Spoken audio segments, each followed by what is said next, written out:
Assalamualaikum warahmatullahi wabarakatuh.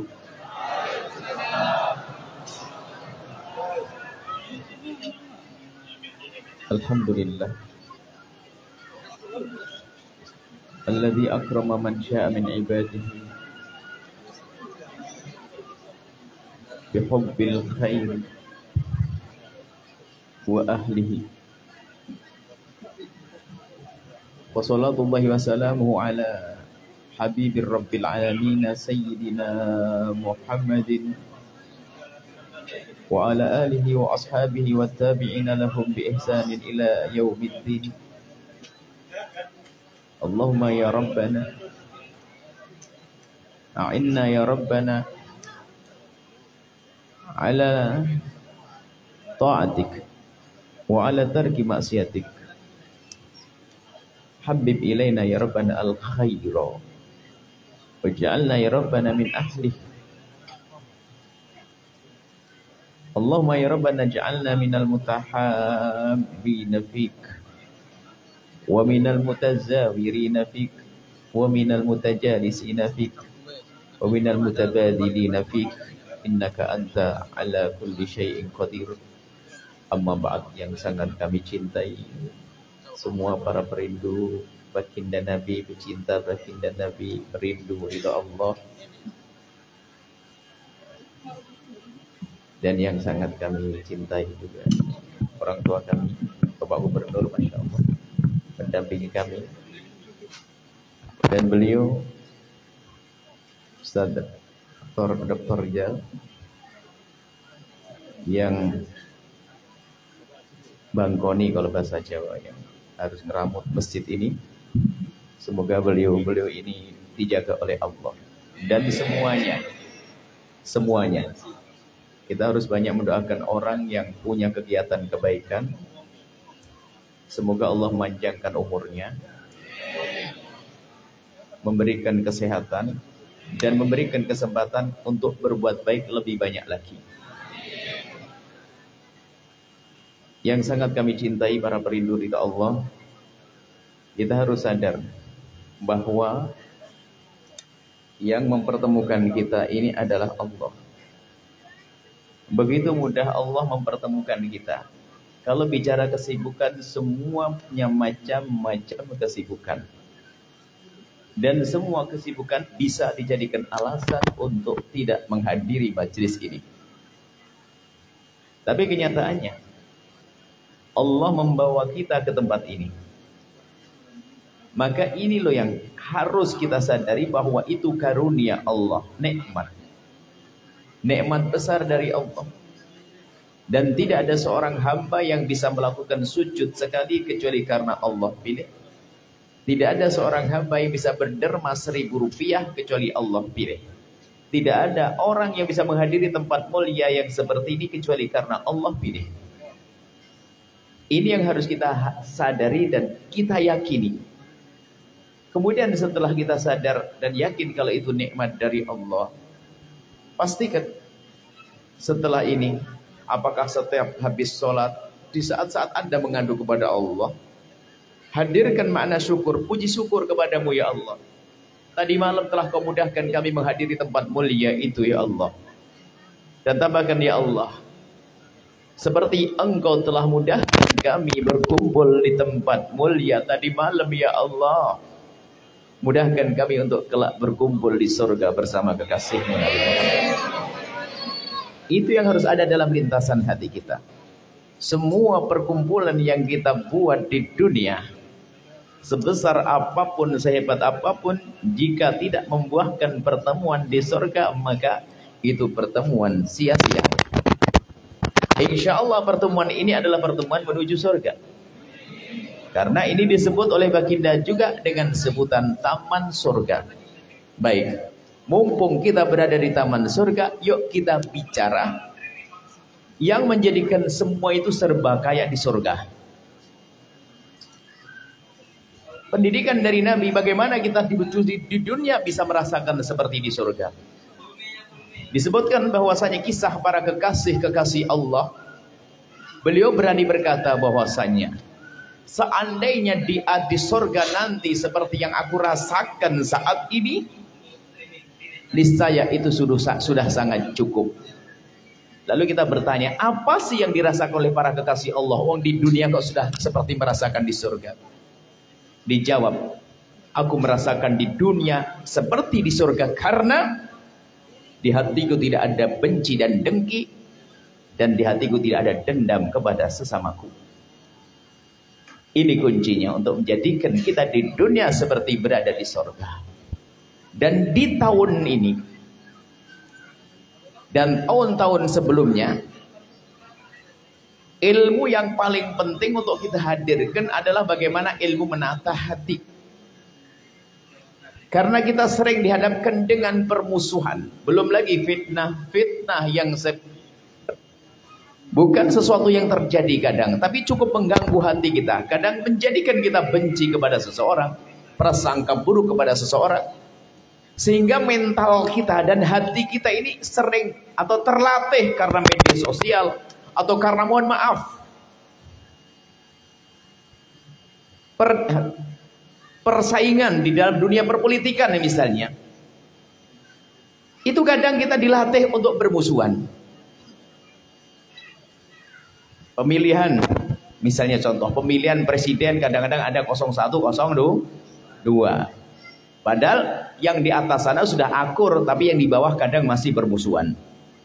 Sampai karena kita sudah terbiasa bermusuhan, kadang jadi pemilihan pengurus mushola pun berantem, pengurus masjid berantem. Karena apa yang jadi masalah? Bukan permasalahannya itu. Permasalahannya hati kita ini sudah terlatih dengan permusuhan. Makanya yang biasa bermusuhan di lapangan begitu itu biasanya suka berantem sama istrinya ke dalam. Hidup mereka tidak enak karena hatinya dikuasai dengan benci, hatinya dikuasai dengan dendam, tidak dipenuhi dengan mahabbah, tidak dipenuhi dengan cinta dan kasih sayang. Ilmu itu yang penting hari ini kita hadirkan. Kita jangan membiasakan menyuburkan benci dan dengki serta dendam di hati kita. Memang semua dari kita punya benci. Memang semua dari kita punya dengki. Jangan berkata kita nggak punya dengki. Kalau nggak punya dengki, Anda bukan manusia lagi. Malaikat nggak punya dengki. Akan tapi kita diberi sifat atau diberi kita hawa nafsu yang disitu akan subur yang namanya kedengkian dan kebencian. Oleh sebab itu, memerangi hawa nafsu itulah untuk naik pangkat di hadapan Allah. Jadi kita punya hawa nafsu, lalu kita perangi, itu baru berjaya. Kalau kita nggak punya hawa nafsu, apa yang diperangi? Jihad itu seperti apa? Kan begitu.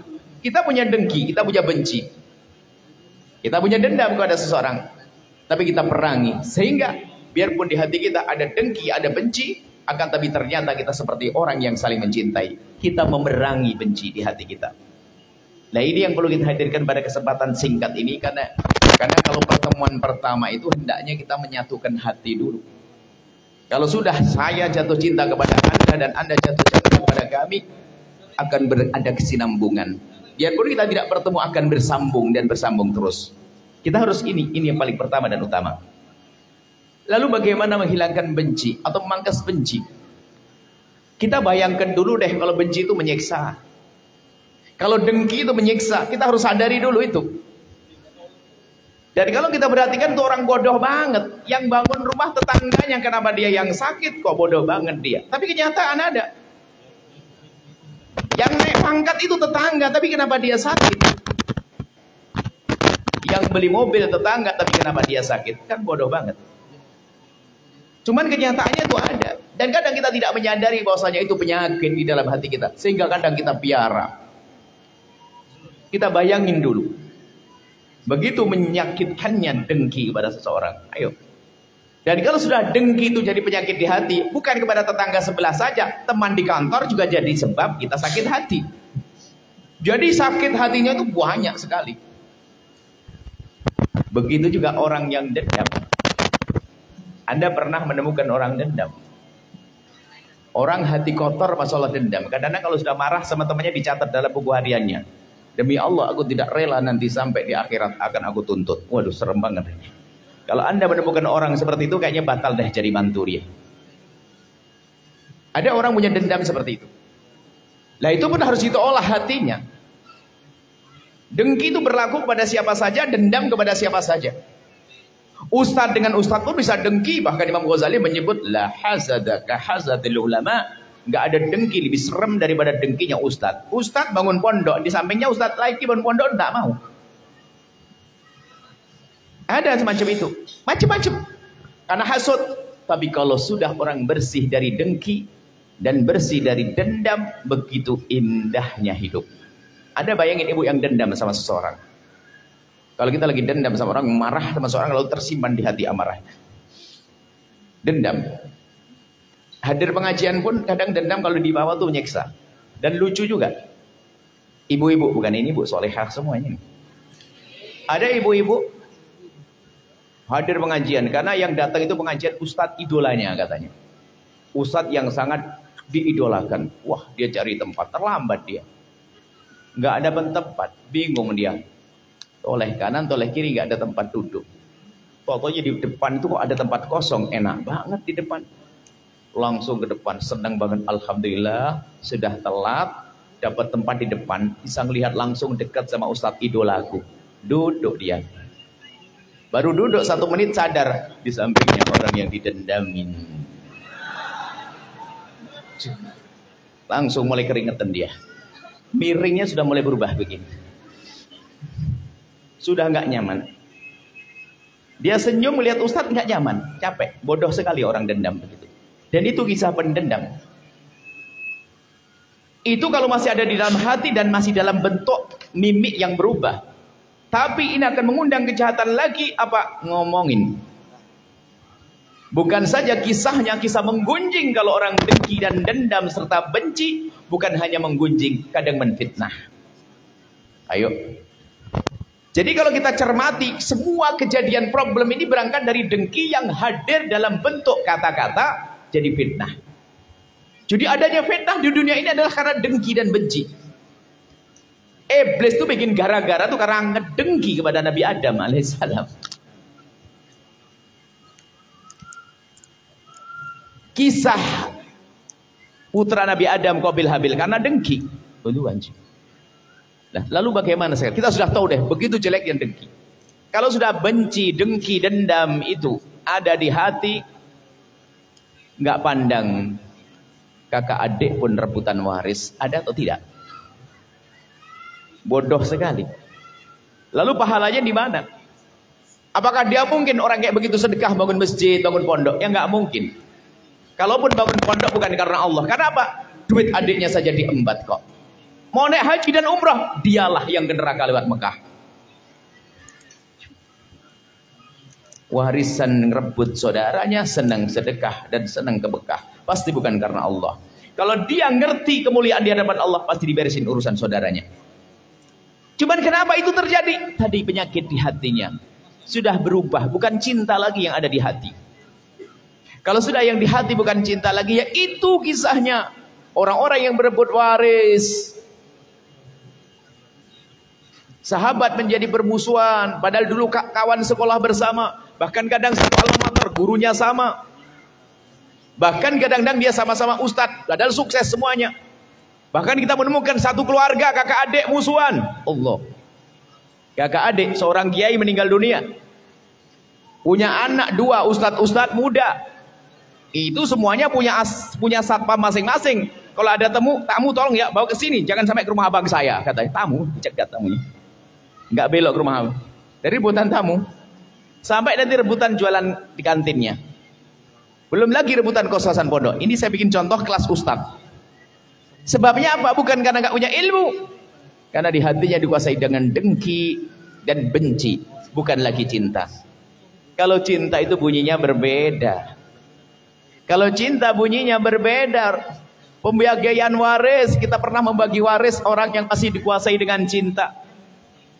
Di saat pembagian waris, kakak yang pertama tiba-tiba berkata, bagaimana kalau bagian saya berikan ke masjid? Kami katakan boleh. Kakak yang kedua pun juga demikian.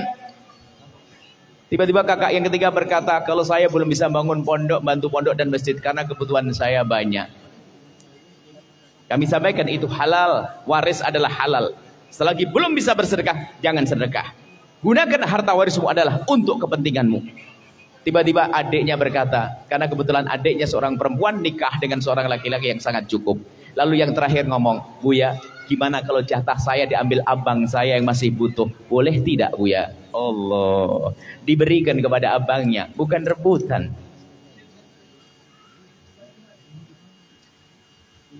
Jadi ini yang perlu kita hadirkan kalau sudah dengan cinta.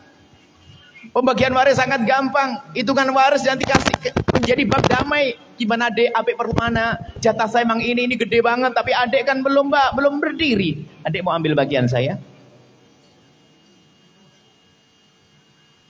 Tapi alangkah banyaknya keributan di dalam rumah tangga gara-gara waris. Permasalahannya ini tadi. Sehingga kalau anak kita tidak kita ajari cinta, kita mati berebut mereka. Hari inilah mari kita belajar membersihkan hati kita. Siap ya? Siap semuanya? Harus siap. Setelah itu hidup kita akan enak. Kita berusaha. Sehingga kita tidak punya musuh lagi setelah itu. Kita punya hati namanya qalbun salim, salamatus sudur. Hati ini. Dan itu yang harus kita fokus hari ini untuk belajar itu semuanya. Banyak orang bodoh lihat beramal baik tapi tidak memangkas benci dan dengki di hatinya. Sementara al-hasadu ya'kulul hasanat kama ta'kulun nar al-hatab. Sementara yang nama dengki di dalam hati itu menghabiskan pahala. Biarpun banyak pahalanya ternyata hangus. Karena dikuasai oleh dengki dan benci. Tapi kalau sudah orang hidup dengan cinta, keindahannya bukan di saat menerima saja. Bahkan di saat kita memberi pun ikut senang. Anda bisa merasakan makna cinta. Bukan di saat selama ini kan kita menganggap indah itu kalau dikasih kan. Tapi Anda bisa sampai merasakan suatu ketika kalau Anda kenal cinta, di saat Anda memberi maka Anda pun senang. Sebagai contoh yang sederhana, ibu yang pas-pasan rezekinya. Setiap hari anaknya berangkat ke sekolah, jalan kaki, temannya sudah pada naik sepeda. Setiap hari sang anak berkata, kapan ibu membelikan sepeda?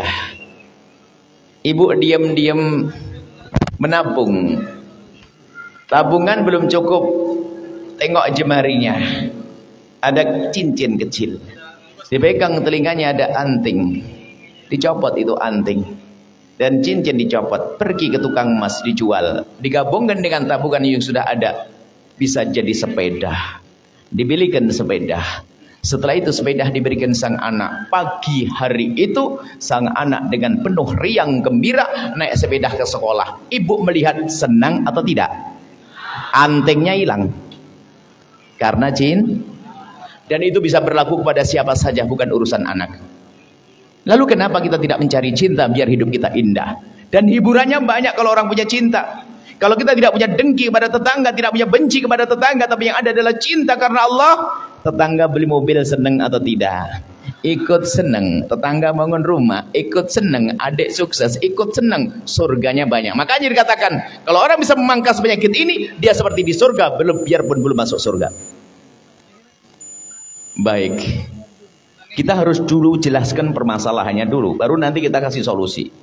Ini pasien itu dibawa ke dokter, dikasih obat, nggak mau kecuali kasih tahu ini penyakit membunuhmu, baru minum obat dia. Wah bahaya banget nih, baru sadar. Makanya harus kita gedekan bahasa ini penyakit bahaya. Imam Ghazali dalam kitab Ihya Ulumuddinnya ternyata fokusnya di bab ini waktu urusan hati. Bahkan di dalam mukaddimahnya yang dibenahi urusan hati. Niat yang benar, hati yang benar. Karena urusannya hati kan tidak terlihat. Maka semuanya perlu berlatih. Nggak usah ngomong-ngomong yang lainnya, kita berlatih saja. Baik, akan kami resepnya sekarang. Sudah tahu bahwasanya penyakit dendam, penyakit benci, penyakit dengki itu betul-betul merepotkan. Sudahlah, selamat tinggal. Biar kalau sudah kita pegangi ilmu ini lalu kita amalkan serius, maka kita punya ilmu kebal. Nggak bisa diadu domba, nggak bisa difitnah. Kalau orang ada benci dan dengki, sinyal jahatnya itu gampang nyala. Ada berita negatif tentang orang lain, yang benar, masa lo dicari, benar tuh. Waduh. Tapi kalau orang hatinya bersih, nggak mungkin. Saya tahu dia kok. Nggak mungkin dia. Benar. Astagfirullah, enggak. Insya Allah enggak. Insya Allah enggak. Pasti gitu. Tapi kalau orang hatinya kotor, yang benar. Tahu ada gambarnya enggak? Waktu itu screenshot enggak? Insya Allah. Sudah. Ketahuilah. Bahwasanya begitulah penyakit hati. Sekarang kita perlu melangkah bagaimana membersihkannya. Sebab kalau majelis kita tidak kita bangun semacam ini, pertemuan kita sesaat. Nggak ada rindu di antara kita. Sebab orang benci, orang yang punya hati kotor, itu baiknya sama seseorang sementara banget. Kalau sudah kumpul, lama-lama akan muncul penyakit ini. Karena memang yang kotor di sini. Bukan ini kotor, bukan di sini kotor. Kalau kami gambarkan begini loh ya. Ada orang pergi ke dokter.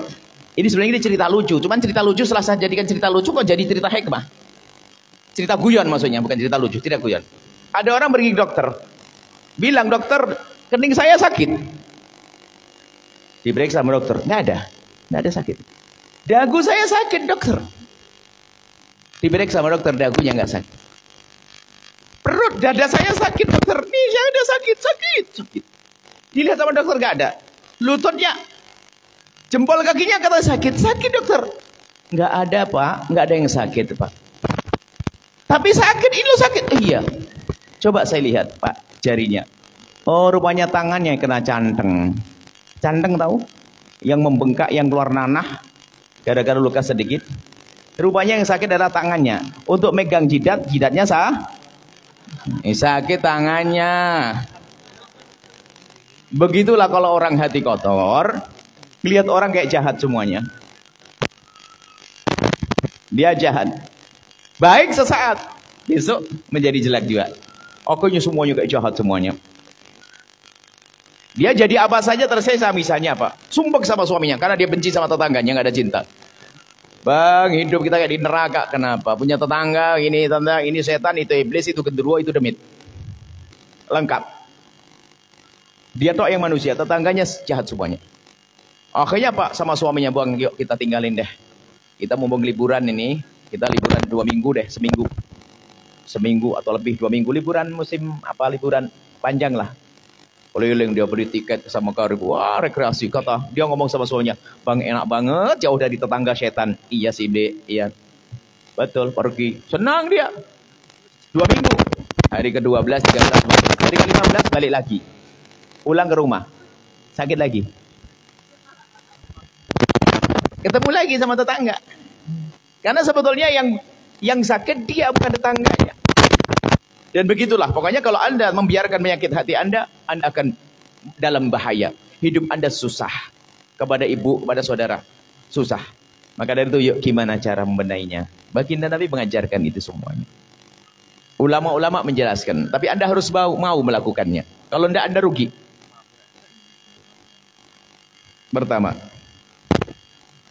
Pertama paling gampang tapi paling susah. Ada gampang, susah. Ya ini yang akan saya sebutkan. Paling gampang bu, tapi paling susah. Paling gampang, paling susah. Tuh saya membahasakannya juga gimana. Yaitu, pastikan ibu kalau marah dengan seorang, dendam seorang, ngedengki sama orang.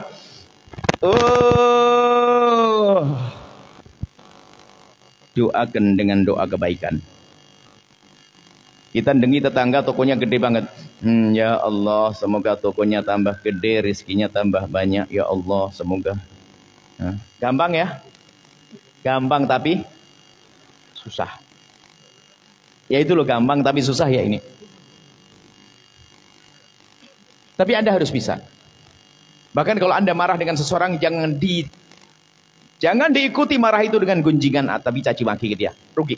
Kalau Anda marah sama seorang, Anda ambil wudhu, Anda tahan. Kalau belum Anda ngambil sholat 2 rakaat. Ya Allah, orang itu kurang ajar banget kepadaku ya Allah. Kalimatnya nyelekit, membuat aku marah ya Allah. Ampuni dia ya Allah. Jadikan istrinya semakin solehah, anaknya baik-baik ya Allah.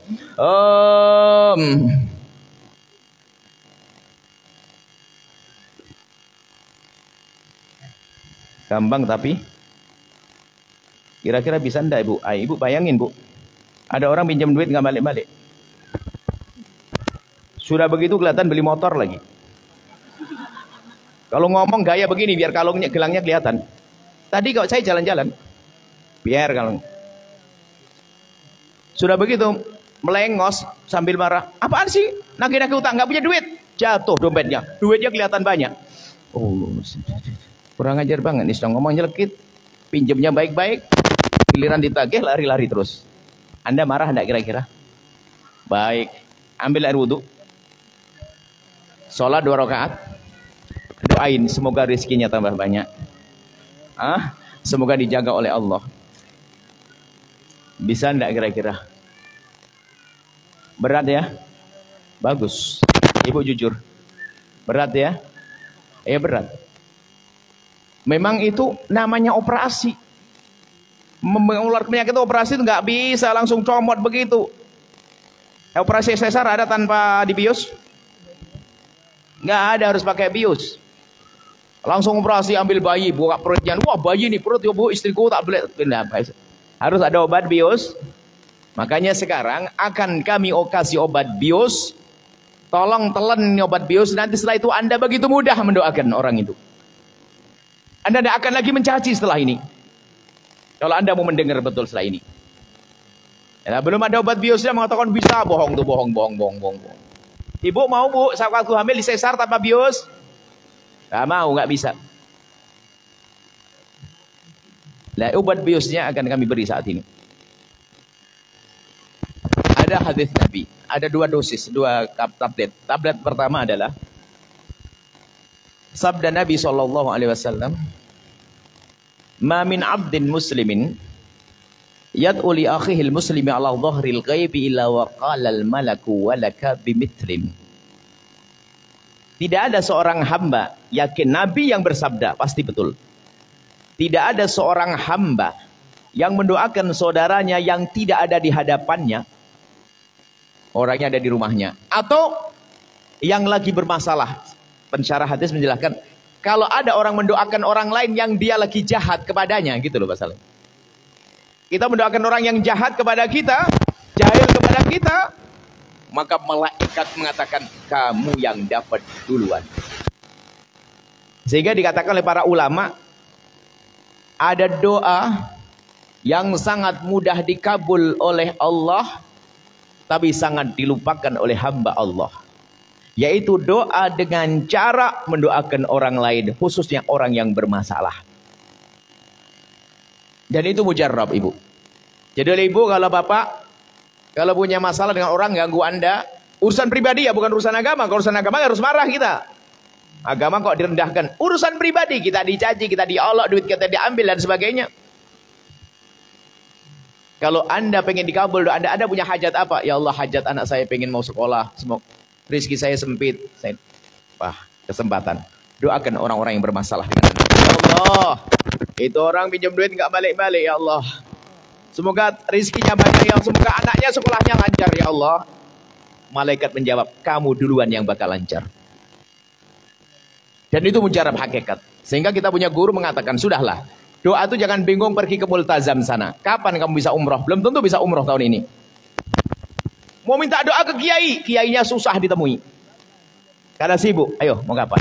Ada doa yang sangat mudah dikabul, sederhana. Cari orang kurang ajar. Waduh, serem banget. Harus bisa, cari orang yang kurang ajar. Dan ini hakikat, bukan guyonan bagi Nabi. Cari dia, doakan. Dengan doa kebaikan maka kamu mendapatkan duluan. Dan faedah yang kedua, setelah Anda di samping Anda mendapatkan pengabulan doa, hati Anda mulai reda, dendam mulai terkikis, dengki mulai terkikis. Kalau Anda percaya, Anda coba. Kalau Anda dengki sama seseorang, nggak perlu Anda gunjing, aduh. Sebab Masya Allah, gunjing itu kadang fitnah. Lihat tetangganya kaya tuh sebingung tok. Kalau dia pejabat langsung bilang nggak korupsi itu. Alah, baru jabat 2 tahun sudah kaya raya, pasti korupsi. Karena dia ngedengki. Nggak ada bukti korupsi, ada lagi. Punya tuyul. Kan begitu ya? Macam-macam. Orang dengki aneh. Tapi kalau kita sudah mulai ada dengki kepada seseorang, pangkas dengan panjatan doa. Ilmu ini yang kami hadirkan di tahun ini. Agar semuanya Bahasanya kita mudah mendoakan siapapun yang bermasalah dengan kita. Dan tidak main-main. Janji Nabi Muhammad. Janji Allah mulai lisan Rasulullah tidak akan bohong. Bahkan sampai hari ini pun, kalau kita pengen doa kadang-kadang mencari-cari siapa sih yang kurang ajar sama saya. Karena kalau saya ngadep dengan doa saya kayaknya susah dikabul. Saya banyak salah, banyak doa. Tapi kalau ada orang jahat sama saya, lumayan. Nanti orang kurang ajar sama saya ini, modal saya untuk ngadep kepada Allah. Ya Allah, itu orang kurang ajar sama saya. Umurnya, berikan rezeki yang cukup ya Allah. Termasuk ustadz kalau pengen pondoknya masyhur, Pak makmur, doain ustadz sebelah. Ustadz jadi itu, maka malaikat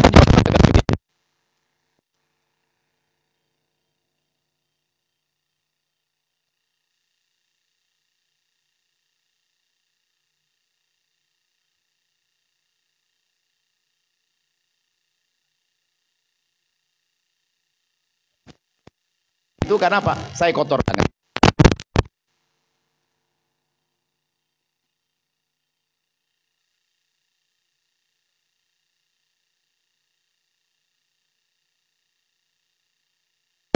Saya sadar mana itu, sudahlah, ngapain doain jelek, rugi.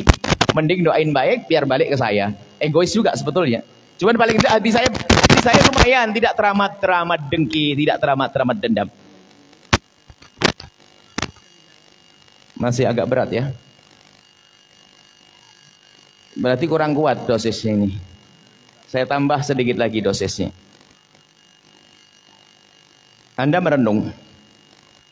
Nanti Anda beriman dengan hari akhir. Anda beriman dengan surga. Kalau Anda tidak beriman kepada surga dan neraka, Anda tidak akan mau hadir ke tempat ini. Nggak akan sholat 5 waktu. Biarpun kadang kita dikuasai oleh dosa maksiat, tapi kita iman bahasanya ada surga. Kemudian nanti di padang mahsyar, bayangkan. Kita akan kumpul di padang mahsyar, tapi suasana tidak semacam ini. Padang mahsyar, kita dikumpulkan di padang mahsyar. Kemudian setelah itu, ada yang menyeru Allah Jalla Jalaluhu. Allah memanggil. Bagaimana panggilan Allah itu? Allah memanggil, Ainal mutahabuna bijalali, al-yawma udhilluhum yawma la dhilla illa dhilli. Mana orang yang hidup di dunia dengan cinta, nggak pakai benci, nggak pakai dengki. Mana yang hidupnya di dunia bersih? Itu waliullah itu maksudnya. Selama ini kita wali-wali itu apa sih kasih Allah itu? Yang orang hidup dengan qalbun salim tadi, hatinya bersih, gak ada dendam. Tidak harus pakai jubah begini jadi wali, enggak. Mungkin dia di toko, jaga toko tapi hatinya bersih, itu wali. Tidak jaminan berjubah begini, dia jubah ini karena baju saya kebetulan saya ceramah. Kalau saya lagi ngasih makan ayam enggak jubahan begini, enggak. Ini karena saya ceramah, saya nyesuaikan aja. Enggak jaminan ini.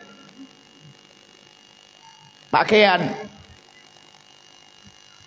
diseru, ainal muhtahabuna bijalal. Mana orang hidup di dunia dengan cinta, tanpa benci, tanpa permusuhan? Tidak ada yang bisa mendengar kecuali mereka-mereka yang di dunia biasa dengan ilmu yang biasa yang kami sampaikan tadi.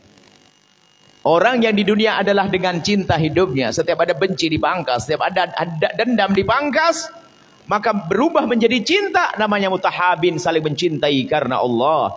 Di saat itu mereka akan mendengar seruan itu. Waktu kita membaca hadis ini tuh mikir, gimana ya kok bisa dengar dipanggil Allah, yang lain nggak dengar kok dia dengar. Yang hidup kayak kita ini kayaknya kita dengar semua, amin. Kita dengar nanti situ. Cuman yang lain nggak dengar, gimana kok? Akhirnya kita mikir pas cerita orang lagi haji, lagi umrah, itu ada alat taruh di kuping. Ya enggak? Itu nanti ada komandonya, belok gini. Jadi yang dengar hanya grupnya saja. Yang lain nggak dengar. Nanti juga begitu. Kita punya grup khusus insya Allah. Amin. Grup mutahabin yang hidup dengan cinta. Nggak ada dengki, nggak ada musuhan dan sebagainya. Yang rebutan waris nggak dengar, jangan ikut-ikutan dia. Ustadz yang ngedengki sama tangannya nggak masuk dia. Yang lihat temennya naik pangkat langsung marah-marah menfitnah, nggak masuk itu semuanya. Yang merasa hari ini punya dengki benci nggak dipangkas, nggak masuk, jangan berhayal. Siapa yang bisa mendengar? Orang yang punya cinta di dunia ini. Ada dengki lalu dipangkas. Kalau dengki ada tapi dipangkas, diganti dengan kebaikan. Lalu mendengarlah mereka semua itu. Setelah mendengar berkumpul di sebuah tempat, tergiring sendiri ke sebuah tempat. lalu diberi perlindungan oleh Allah yang tidak ada lagi perlindungan kecuali dari Allah. Padang mahsyar yang katanya panasnya luar biasa, dikatakan matahari secengkal di atas kepala kita, menjadi berubah saat itu karena dipayungi oleh Allah. Tidak sampai di situ rupanya. Kita ini diperintahkan, hei hambaku, pergilah ke surga dengan cepat laksana kilat. Pergilah ke surga dengan cepat laksana kilat. Paham? Enak atau tidak? Ke surga seperti kilat. Sementara di padang mahsyar dikatakan puluhan ribu tahun lebih panjang daripada kisah hidup di dunia. Di padang mahsyar, jadi hidup kita itu setiap alam berikutnya itu lebih lama lagi. Alam rahim pendek, 9 bulan ya. Alam dunia tidak tahu. 90 tahun atau 9 kurang ya? 90 kurang. 90 lebih lah. Nah. Alam barzah, alam penantian. Sampai di padang mahsyar panjang lagi nanti.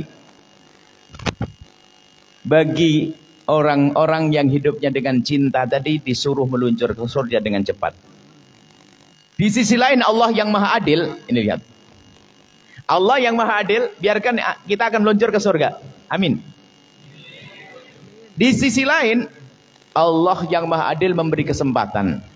Siapapun yang di dunia dizalimi oleh saudaranya diizinkan untuk menuntut dan membalas saat itu. Termasuk ayam jago yang dibatuk oleh ayam jago yang lainnya, dia dibangkitkan lalu dia membalas, selesai. Kita diberi kesempatan untuk membalas dendam. Saya bayangin saya punya dendam, membalas kezaliman orang lain. Kami bayangin waktu itu ada 5 orang saja, nggak usah banyak yang jahat sama saya. Tak cari, ya Allah saya akan tuntut. Dia telah gunjing saya, dia ngambil duit saya, dia begini. Dikabul. Belum selesai saya noleh, rombongan orang-orang itu udah pada ke surga. Setelah itu kok saya ngambil keputusan, daripada saya nuntut di akhirat, saya ketinggalan dari rombongan ahli surga, mending saya maafkan di dunia, biar saya nggak usah pakai nuntut nanti di padang mahsyar. Pilih mana, Bu? Ibu maafin di dunia, kemudian setelah itu ibu langsung di surga meluncur, di padang mahsyar meluncur ke surga, atau nuntut nanti di akhirat? Ayo. Setelah itu Anda nuntut di akhirat, baru noleh ketinggalan rombongan, sudah jauh rombongan, tidak bisa ngejar. Karena apa? Di hatinya masih ada benci dan dendam kepada umat Nabi Muhammad Sallallahu Alaihi Wasallam.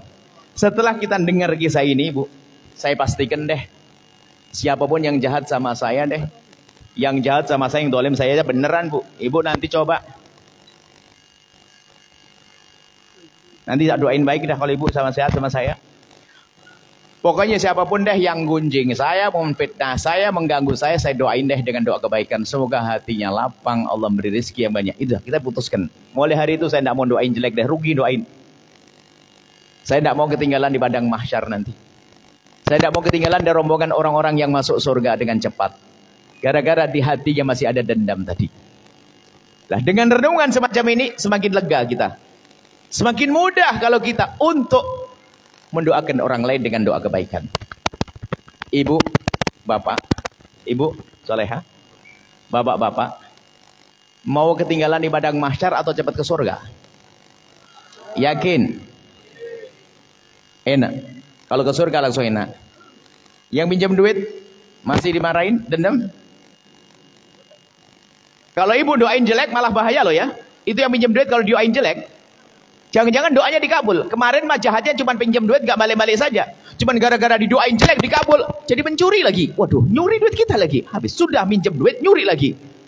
Gara-gara doa jelek kita ini. Maka kalau doa yang baik saja. Selesai ya. Sudah ada gambaran sekarang. Bahwasanya agar doa dikabul untuk kita, obat bius kita makan sudah. Kalau pengen dikabul doa Anda usah bingung. Langsung saja. Cari orang yang bermasalah dengan Anda. Orang yang zalim kepada Anda, yang menyakiti Anda doakan dia dengan doa kebaikan. Selesai.